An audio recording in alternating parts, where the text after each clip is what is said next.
Hello and welcome to the Massar Podcast, the podcast where we explore business and human rights in the MENA region. Together, we demystify the path towards a most rights-respecting and sustainable future for businesses in the Arab world, one conversation at a time. Have you questioned what does responsible business across the MENA region really look like? How can companies meet global expectations while navigating local realities? How can companies identify and manage human rights impacts and risks? Massar in Arabic means path, and that's exactly what we're here to explore. The path businesses in the MENA region are taking towards responsibility and sustainability. I'm your host, Crystal Basil, founder of VHR MENA. This podcast was brought to you in collaboration with Konrad Adenauer Stiftung Rule of Law MENA program. In this episode, we're unpacking a topic that's getting a lot of buzz lately, the just transition. Over the past few years, sustainability has taken center stage, surfacing in conversations from boardrooms to government summits. But here's the thing. If we want to be truly sustainable, we cannot focus only on carbon and clean energy. We also have to consider people, workers, communities, and future generations. That's where the concept of just transition comes in. Today, I'm joined by Rayan Kassem to help us explore these issues. Rayan is a sustainability and climate advocate. He's the engagement manager on food and agriculture at the World Benchmarking Alliance and an active voice on youth, climate justice, and sustainability. We're going to talk about just transition, what it really means, why climate change is fundamentally about people, how youth in the MENA region are driving the climate justice movement, and how businesses can positively contribute in line with international human rights principles. Hi, Rayan. Hello, it's very nice to be here with you. Thank you for inviting me. It's a pleasure to have you with us. So, Rayan, let's start from the very beginning, very simply. When we say just transition, what do we really mean? Okay. Maybe to start off with, this concept emerged from back in the 70s. This is a fairly old, not so old, but like a fairly old concept that emerged in the United States by the labor unions as a call to balance industrial change, environmental protection, and workers' rights. And that concept emerged throughout the years and the decades until it got picked up by the UNFCCC, which is the UN Framework Convention to Combat Desertification, which the annual conference on climate change happens annually. It's the biggest conference on climate change that happens every year. That concept was picked up by them, and then it made it into the Paris Agreement in 2015. And that's what really drove the acceleration of the uptake of this concept. Until very now, recently, so on the 27th Conference of Parties that happened in Sharm el-Sheikh in Egypt, we now officially have a guideline by the UNFCCC that will support countries to actually produce guidelines within their climate plans at like every 2 to 5 years that would take into consideration just transition. So this will be required of countries moving forward. And this is important because it will now set the stage for all countries in the world to include just transitioning in their national commitments on climate change and others. This is how it began. But generally, what is just transition? As simply as put, it is a drive of switching from one economic system to another while maintaining the rights and fairness and dignity of the workers and employees within that. Now, it's very important also to note that a just transition, although picked up by the sustainability space, as in it is switching from carbon intensive operations and industries to low carbon industries and economies, it is not just focused on sustainability. It could be in the agriculture space, as in switching from conventional agriculture to regenerative agriculture, or it could be in the tech space, as in switching to digitization and automation. So it can not have anything with sustainability in general, but it is a switch from one system to another, whereby the workers and employees that used to work under a conventional system with conventional skills will now be impacted in this transition to a new system, and they might lose their jobs, local communities might be affected, so on and so forth. But of course, for today, for today's context, we'll only focus on the concept for sustainability, as in companies or economies transition from high carbon emitting economies to low carbon emitting economies. Yeah. That's very clear and makes a lot of sense. And what would you say now, if we zoom into the MENA region, what would you say, what does just transition looks like in the MENA region? Okay, so for the MENA region, first of all, I'd like to highlight the efforts and the work of the Arab Reform Initiative. It's an organization, it's a think tank based in the Middle East and North Africa that has been convening an annual summit or conference whereby people involved in just transitioning and environmental protection come together.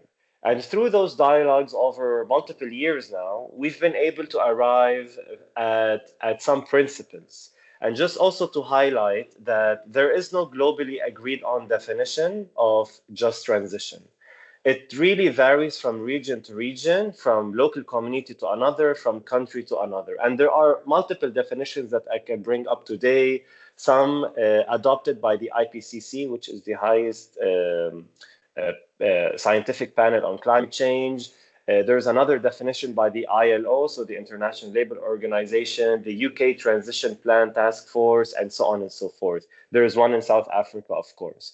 What I mean to say is that still in the MENA region, we don't have our local or regional context-specific definition, but we do have some principles that we are arriving at through dialogues with civil society and impacted communities.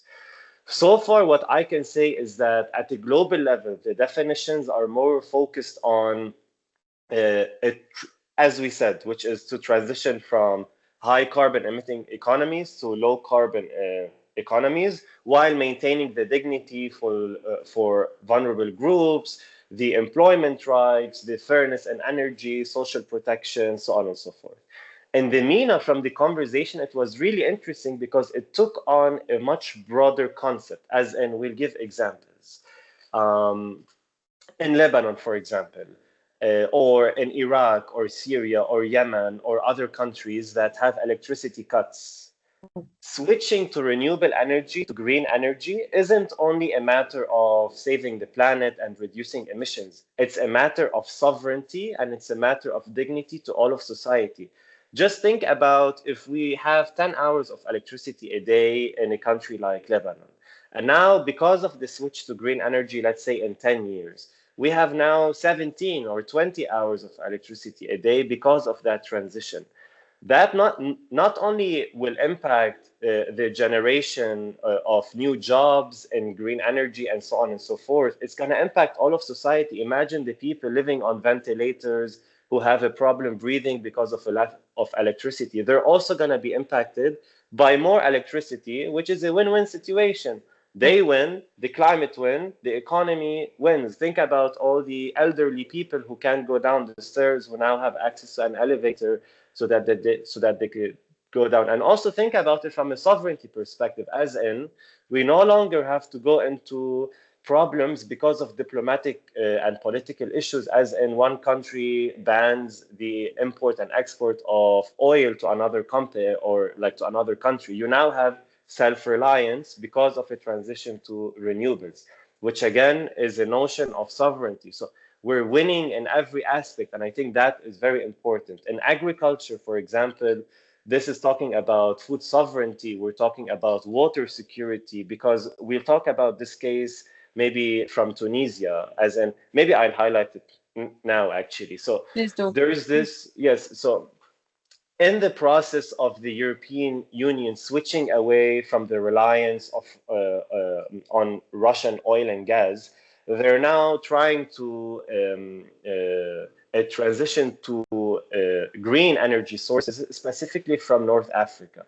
And Egypt and Tunisia and Morocco were primary recipients of this deal, as in that that the European Union would fund renewable energy projects in the North African countries, and that those North African countries would then provide renewable energy that would be exported to the European Union, so that they could obviously rely less on Russian oil and gas. Now, when you look at this project from a zoomed out perspective, you'll think that it's a win-win situation, as in the EU is funding new projects, new development, green energy, low carbon in Tunisia, let's say.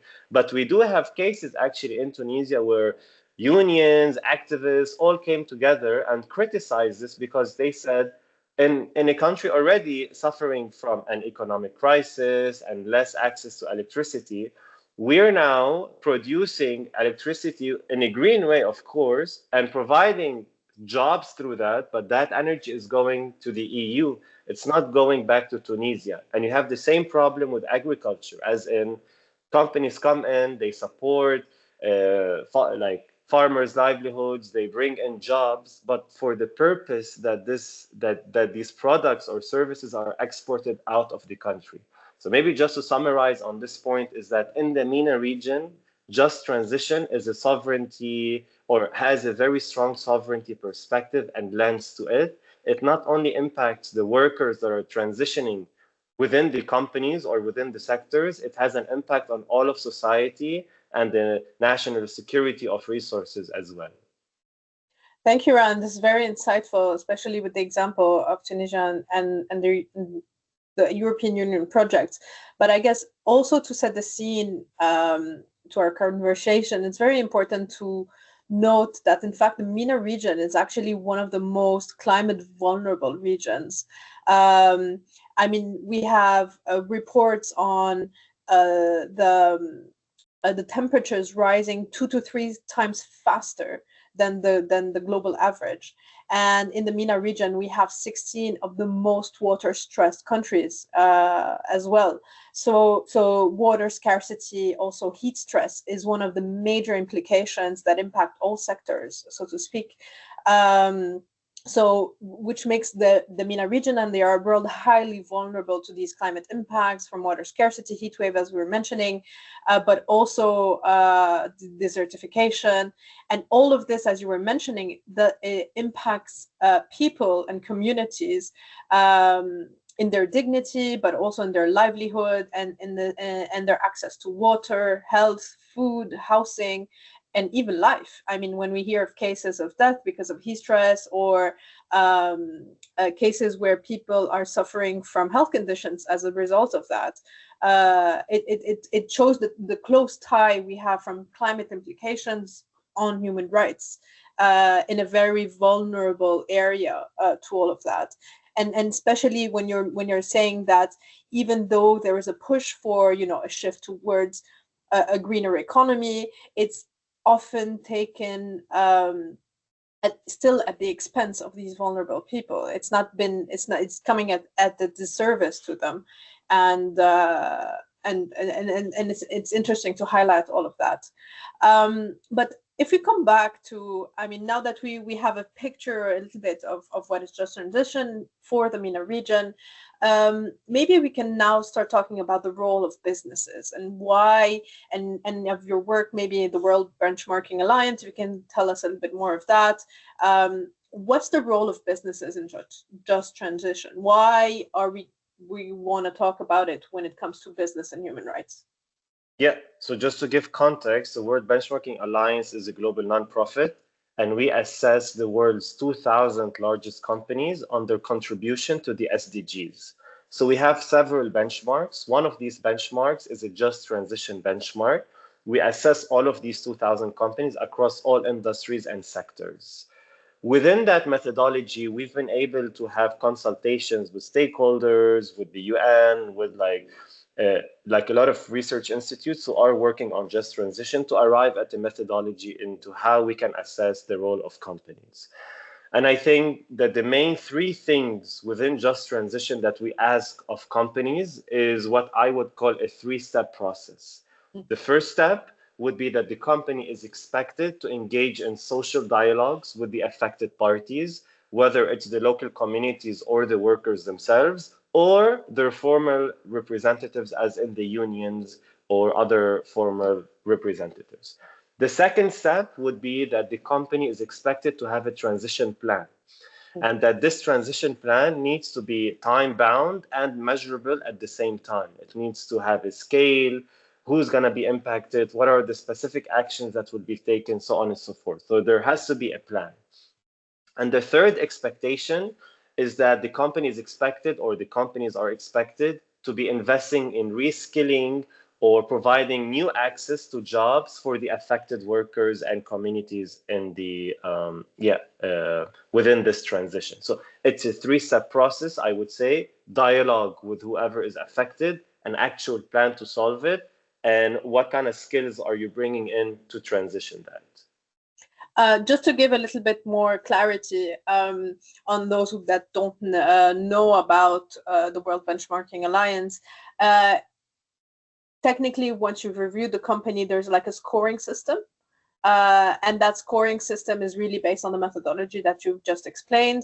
But it's not about really the score. It's more about, I mean, correct me if I'm mistaken, but it's more about pushing the companies to be more transparent about the commitments they make publicly in their, for example, their sustainability reports, or any of their published, I guess, information around sustainability, human rights, climate commitments, all of that. So it's not really, so they do get like sort of a score, and they may rank high or low, but it's really about transparency, isn't it?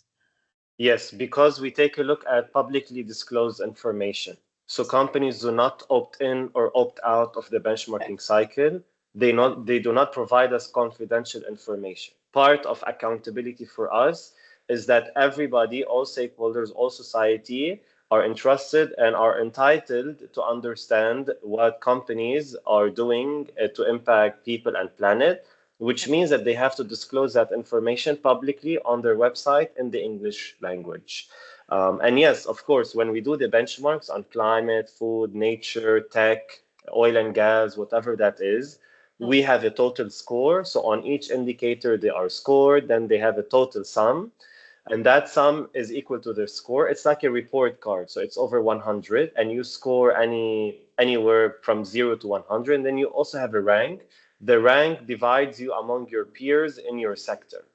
So let's say oil and gas, from all the oil and gas companies we assessed, you are ranked. In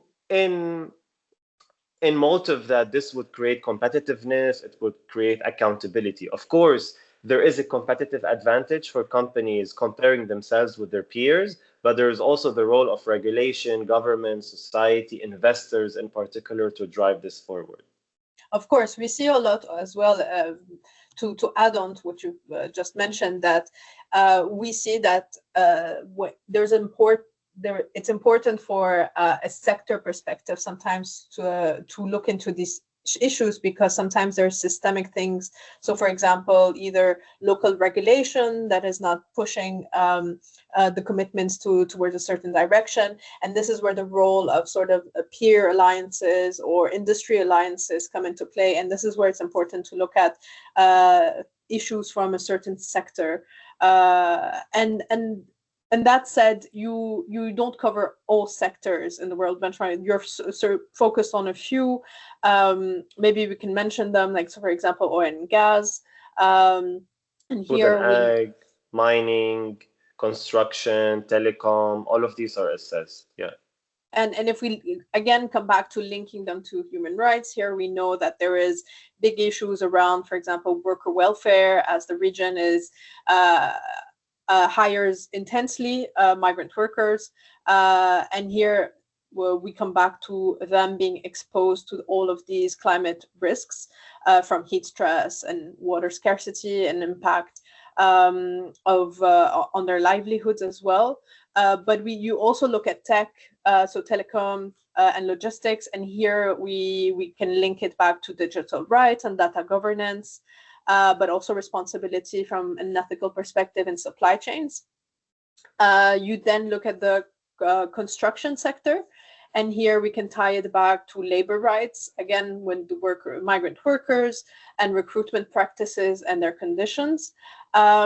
You've also looked at banks and DFIs, for sovereign wealth funds as well, which are major in our region, given that I believe we have some of the richest sovereign wealth funds in the world. And this is very important when it comes to looking at local businesses, mega businesses that are actually funded by these sovereign wealth funds or mega projects as well. And here the importance of finance and the levers that that financing can have when it comes to responsible business practices.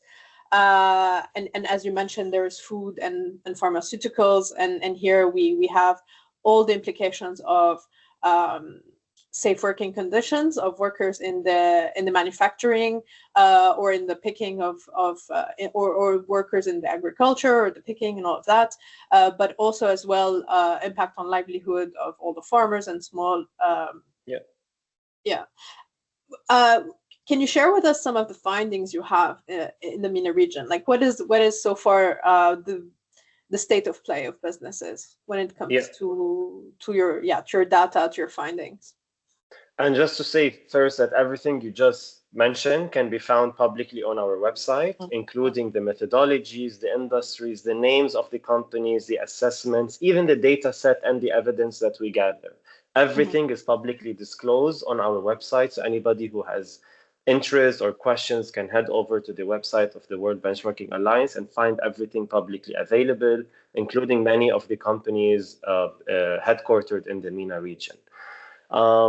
Our next iteration of the benchmarks will be published in January 2026. But for today, I'll give you some insights maybe from the assessments, specifically on the Just Transition benchmark, with a focus on the MENA region. So first of all, some pieces of information. So there are 67 companies we assess that are headquartered in the MENA region across multiple industries, and they employ over 1 million people directly. And if we take a look at the indirect employment, that could be much, much higher. We have only 10 companies actually. So from the assessments I was able to gather up until now, so the data assessment is not over yet, but up until now, I can see that 10 out of these 67 companies have some form of disclosure on those 3 expectations I shared before on what companies are expected to do. Just to remind, social dialogue, having a plan, and giving or re-upskilling workers for the transition. Only 10 companies in total. I would say that the company with the best practice across these 3 plans. Oh, and also just to note that on the second expectation of having a just transition plan, we see no company disclosing an actual plan yet. So we see more of these 67 or these 10 companies disclosing efforts and commitments towards social dialogue and upskilling or reskilling their workers, but not specifically publishing a transition plan. And also to note that none of the companies in oil and gas in the MENA region take any action on all of these 3 expectations. So having said that, that doesn't mean that we don't have best practices. One company in particular stands out, which is OCP. It's a government-owned company in Morocco, and is one of the largest fertilizer manufacturers in the world. It actually scores very well on the food and agriculture benchmark that we have. I think it's number 4 or 5 on our list. So it compared to 350 food and ag companies in total. And so they have some very best practices in food and agriculture, but also in this case. So if I would maybe highlight a few cases of what companies would be doing to score well on these 3 expectations or these 3 topics in particular. So OCP, if we take OCP in particular, they've set up a green investment strategy for climate smart or climate positive agriculture. This in return will lead to the creation of 25,000 jobs in Morocco and will lead to engagement with over 600 companies that are based in Morocco. This is part of creating a transition. This is part of reskilling, of having dialogue. They also have training opportunities to upgrade their employee skills. They have annual negotiations with their employees on social welfare and career development, for example, and so on and so forth. So they also have investments in like desalination projects, like creating local impact with the community, and they really make sure that the local communities and the workers are the ones who are positively impacted. If I would maybe take cases from other companies, I see a lot of like reporting on a low turnover rate, as in employees have good welfare, have good jobs, have good salaries, have good benefits, as in they do not leave the company. So this is what many of the companies are reporting on, which I would criticize personally, but just to like give an example. So the National Bank of Egypt reports a turnover rate of 0.56% for the year 2024. The Saudi Electricity Company reports a turnover rate of 0.77%. Although these are good and commendable, but obviously because these companies make huge sums of profit and revenue at an annual level, we all know that the compensations, salary-wise, benefits-wise, traveling, family schemes are really well for their workers and employees.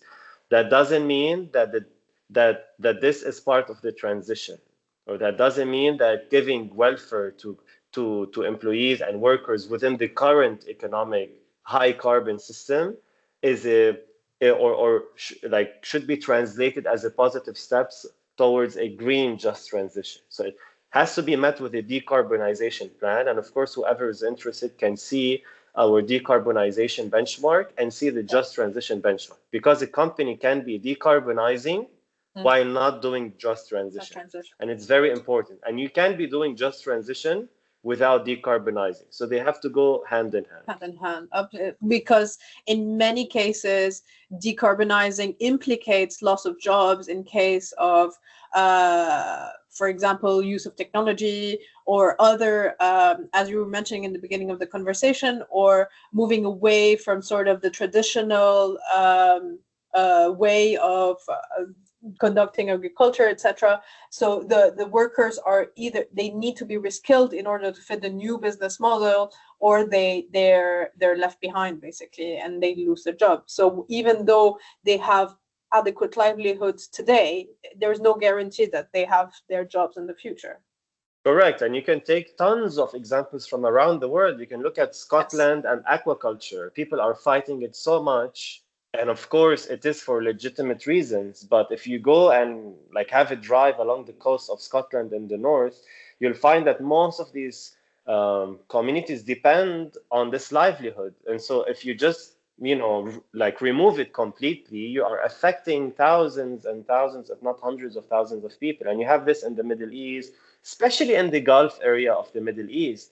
These entire economies and people and their livelihoods, and that of the migrant workers as well, and their families back home, are all dependent on this economy, which is focused on very high carbon emitting industries. And so in this transition, it's very important to understand that if we decarbonize without reskilling or taking into consideration people's livelihoods, like millions of people across the world and their families will be impacted just by that.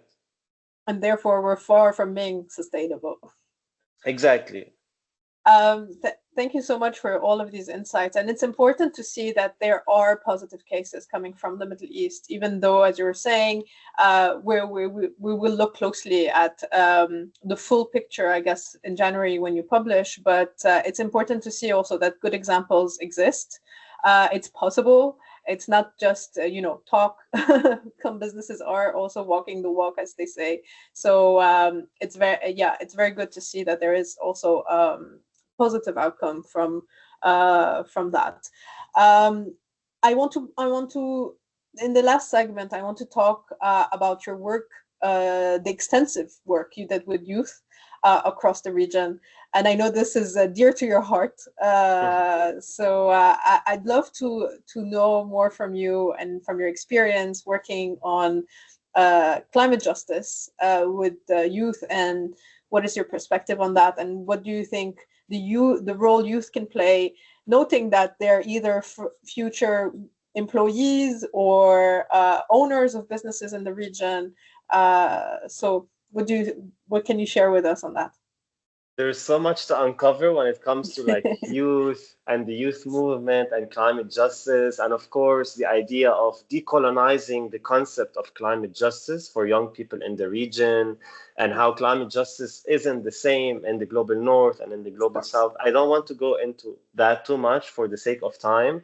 Maybe I'll highlight one specific project I was working on that would help bring a better picture into next steps. Rather than talk about the concept, maybe talk about something concrete.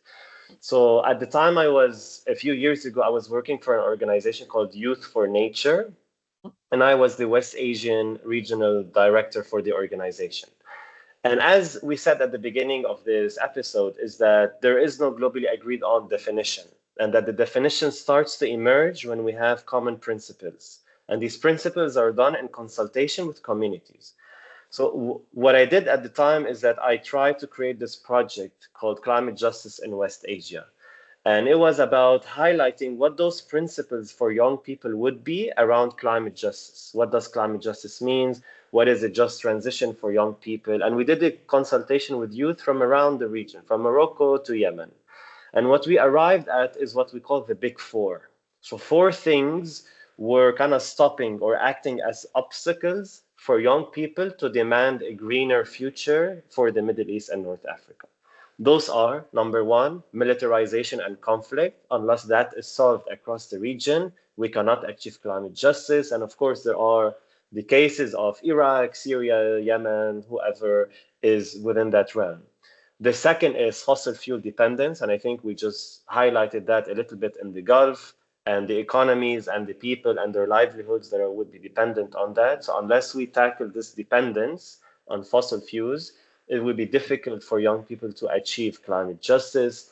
The third would be colonization. That's also a big topic happening in the Middle East in specific. So unless that is happening, there is no climate justice without social justice. Young people know what I'm talking about. And the fourth one is economic and political crises. And we know the economic crisis we mentioned at the beginning, Tunisia, Lebanon, and you can go into tons of or several of these countries across the MENA region. This is what young people have highlighted. And to them, this is a systemic issue. It's not a project, it's not a business, it's not a transition from one conventional practice to another, it's a systemic issue. Now, of course, if we would go into the business side and you look at young farmers or emerging green jobs, you still don't have a lot of that in the MENA region. But what you see is emerging skills that young people have in this transition. So what we see is that we have more young people equipped with the skills for a green economy than we actually have jobs for them within this realm. And of course, this would need a lot of coordination between universities, the government, the sectors, and of course, these businesses to be able to transition. Because what's happening is that these people are being trained, whether locally or internationally, taking those skills and of course, investing them into jobs outside of the region. And so maybe I'll highlight this project in specific, as in climate justice is a systemic problem for young people. Unless that is achieved, they hardly believe that we will be able to transition towards a low carbon region, whether it's because of political, economic, or social issues. So this is, I guess, very important to note that if we want, I guess, climate justice or just transition to succeed, it really has to come from within. So it's not about copy pasting international best practice. It's really about localizing it and the importance of localizing it for the local uptake and inclusivity of all of this. And I guess to conclude our discussion, what we can definitely say is that, as we explained, just transition is about centering it around people and not just climate. We noted that in the MENA region, climate change is very much a human rights issue. So we are feeling the heat, literally. So extreme heat, water scarcity, as we were mentioned, and threat to livelihood are very urgent risks that we are observing today. We can already also foresee the impact in the future. So it's very much a present risk and impact. As you just mentioned, the youth and localizations are very essential to shaping the solutions. And to tie it all in with the businesses, they can either exacerbate these inequalities or they can actually be part of the solution as we explore together. And finally, to conclude, through the benchmarks and your work at the Alliance, accountability and transparency are also key in shifting this culture and this perspective, but also to have to be able to measure also the impact on the ground. But I mean, from general discussion, while we see that there's still many challenges and there's still a low uptake on the concept of just transition in the MENA region generally, we see that there's a lot of opportunity, given that the region is rich with projects now. I mean, the big fossil fuel companies are and countries that are highly reliant on fossil fuels are diversifying their economies. So there's big opportunity to actually build better while taking into consideration concepts like just transition. I want to thank you so much, Rayan, for all of your insights today. Thank you for having me with you. So thank you for listening to this episode of Massar. And a huge thank you again for you, Rayan, for sharing your experience and passion with us. It's a conversation that inspires hope and action, and it's coming from the youth. So definitely taking into consideration the future generations' perspective. I hope you enjoyed this episode. Please subscribe, and together we can build a better business culture in the Arab world that truly upholds human rights and drive positive change. Stay tuned for the next episode. Goodbye.